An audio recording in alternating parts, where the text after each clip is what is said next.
ప్రధాన కారణాంక పద్ధతిలో ఒక సంఖ్య యొక్క ఘనమూలాన్ని ఎలా కనుక్కోవచ్చు? ఘనమూలం అంటే ఏమిటో ఒకసారి గుర్తు చేసుకుందాం. 125 యొక్క ఘనమూలం ఎంత? 125 అంటే 5 × 5 × 5 అంటే 5 క్యూబ్ అని మనకి తెలుసు. ఘనమూలం గుర్తు లోపల 125కు బదులుగా 5 క్యూబ్ రాస్తే 2 3లు కొట్టివేయబడతాయి. కాబట్టి cube root of 125 is equal to 5. 5 యొక్క ఘనం 125. కాబట్టి 125 యొక్క ఘనమూలం 5 అవుతుంది. ఇప్పుడు మనం ప్రధాన కారణాంక పద్ధతిలో ఒక సంఖ్య యొక్క ఘనమూలాన్ని ఎలా కనుక్కుంటారో చూద్దాం. ప్రధాన కారణాంకాల పద్ధతి అంటే ఏమిటో మనకి తెలుసు. ఇది ఒక సంఖ్యను దాని ప్రధాన కారణాంకాల లబ్ధంగా చూపే ఒక విధానం. ఉదాహరణకి 6 = 2 × 3. ఇక్కడ 2 3లు 2 3 ఈ రెండు ప్రధాన సంఖ్యలే. 24 = 2 × 2 × 2 × 3 ప్రధాన కారణాంకాల లబ్ధం. ఇలా మొదలైనవన్నమాట.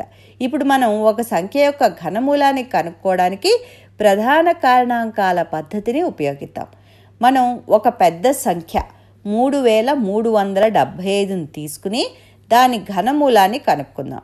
ప్రధాన కారణాంకాల పద్ధతి ఉపయోగిస్తే ఇది చాలా తేలికవుతుంది. ప్రధాన కారణాంకాల పద్ధతిలో మనం ప్రధాన కారణాంకాలను కనుక్కోవడానికి ప్రయత్నిస్తాం. సంఖ్యను ఇక్కడ రాసి ప్రారంభిద్దాం. మొదటగా 2 తీసుకుందాం, కానీ బేసి సంఖ్య 2చే భాగించబడదు. అందుకని మనం తర్వాత ప్రధాన సంఖ్య 3ని తీసుకుందాం. 3375 3చే భాగించబడుతుంది. మనకి భాగఫలం ఎంత వస్తుంది? 1125. భాగాహారాన్ని కొనసాగించడానికి మనకి మళ్ళా ఒక ప్రధాన సంఖ్య కావాలి. ఇది 2తో భాగించబడదు. మరి ఇది అంటే 1125 3చే భాగించబడుతుందా? అవును. భాగఫలం 375 వస్తుంది. దీన్ని మళ్ళా 3చే భాగించడానికి ప్రయత్నిద్దాం. 375ని 3తో భాగిస్తే 125 వస్తుంది. దీన్ని మళ్ళా మనం 3తో భాగిద్దాం. కానీ మనం 3తో భాగించలేం. 125 3తో భాగించబడదు. కాబట్టి మనం 3 తర్వాత ప్రధాన సంఖ్య 5ని తీసుకుందాం. 125ని 5చే భాగిస్తే 25 వస్తుంది. 25 మళ్ళా 5చే భాగించబడుతుంది. 25 / 5 = 5. చివరికి మనం 5ను 5చే భాగిస్తే 1 వస్తుంది.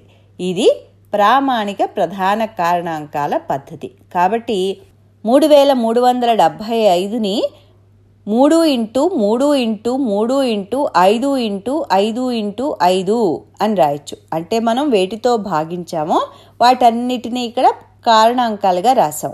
3ల లబ్ధం 3 × 3 × 3 మరియు 5ల లబ్ధం 5 × 5 × 5. 3 × 3 × 3 అంటే 3 క్యూబ్. 5 × 5 × 5 అంటే 5 క్యూబ్. కాబట్టి 3375 అనేది 3 క్యూబ్ మరియు 5 క్యూబ్ల లబ్ధము. ఇప్పుడు మనం 3375 యొక్క ఘనమూలాన్ని కనుక్కుందాం. Cube root of 3375 is equal to cube root of 3 cube × 5 cube. ఇక్కడ 3లు కొట్టివేయబడతాయి. మనకి 3 × 5 15 వస్తుంది. కాబట్టి cube root of 3375 is equal to 15. ఒకసారి మనం ఇక్కడ ఏం చేసామో మళ్ళీ గుర్తు చేసుకుందామా? మొదట సంఖ్య యొక్క ప్రధాన కారణాంకాల లబ్ధం చేసాం. తర్వాత వీటిని ఘన సంఖ్యల లబ్ధంగా రాసాం. ఘనమూలాన్ని కనుక్కునేటప్పుడు ప్రతి ఘన సంఖ్య యొక్క ఘనమూలాన్ని తీసుకుని వాటి లబ్ధాన్ని కనుక్కుంటాం. కాబట్టి లబ్ధం 15. ఇప్పుడు వచ్చిన సమాధానాన్ని సరిచూద్దాం. ఘనం యొక్క వ్యతిరేక పరిక్రియే ఘనమూలం. కాబట్టి 15 క్యూబ్ని మనం కనుక్కుంటే అది 3375 రావాలి. కాబట్టి మనం సరైన ఘనమూలాన్నే వస్తుందా? వస్తుంది. మనం 15 క్యూబ్ని చూస్తే అది 3375 వస్తుంది. కాబట్టి మనం సరైన ఘనమూలాన్నే కనుక్కున్నాం. ఇప్పుడు మనం ఈ పద్ధతిని మరొక పెద్ద సంఖ్యతోటి ప్రయత్నిద్దాం. ప్రధాన కారణాంకాల పద్ధతి ఉపయోగించి 74,088 ఈ సంఖ్య యొక్క ఘనమూలాన్ని కనుక్కోవాలనుకుందాం. ప్రధాన కారణాంకాలుగా విభజిస్తే మనకి 74,088 ఈజ్ ఈక్వల్ టు 2 × 2 × 2 × 3 × 3 × 3 × 7 × 7 × 7 ఇలా వస్తుంది. వీటిని మనం 3 2ని 2 క్యూబ్ గాను, 3 మూళ్ళని 3 క్యూబ్గాను 7 మూళ్ళని 7 క్యూబ్గాను రాస్తాం. కాబట్టి ఇక్కడ 74,088 is equal to 2 cube into 3 cube into 7 cube. Cube root of 74,088 is equal to cube root of 2 cube into 3 cube into 7 cube. ప్రతి దాని యొక్క ఘనమూలాన్ని తీసుకుంటే మనకి 2 into 3 into 7 is equal to 42 వస్తుంది. కాబట్టి cube root of 74,088 is equal to 42. మనం ఈ సమాధానాన్ని సరిచూద్దామా? 42 క్యూబ్ అంటే 42 into 42 into 42 is equal to 74,088. కాబట్టి క్యూబ్ రూట్ ఆఫ్ 74,088 యొక్క సరియైన ఘనమూలాన్ని అంటే 42ని మనం కనుక్కున్నామన్నమాట.